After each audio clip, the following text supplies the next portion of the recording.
Hi guys! Manguha ta guys sitaw. Manguha tayo ng sitaw guys kasi ano na siya, oversize na siya guys, no?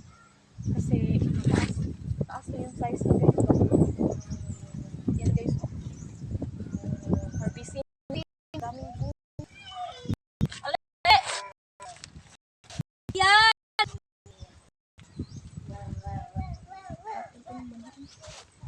Doon na guys, tag-as kayo guys.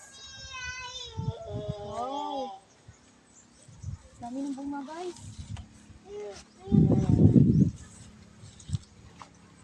Dulang na siya guys. Sarap to adobuhin ba, no? Yung luto nito guys, adobo guys. Panalo na guys. Daog na guys. Panalo na tayo sa ulam ng pag-adobuhin to guys. Sobrang sarap. Lagyan ng tuyo. Ayan guys. At kung meron kayong isda, lagyan nyo ng isda. Subakan nyo ng isda at saka ang pahaba to ng buhay guys. Kasi nakikita nyo naman mahaba siya. Ang pahaba talaga yan ng buhay yung sitaw, no? Ayan guys. Kung gusto nyo guys, kung gusto nyo makakain ng sitaw magtanim kayo.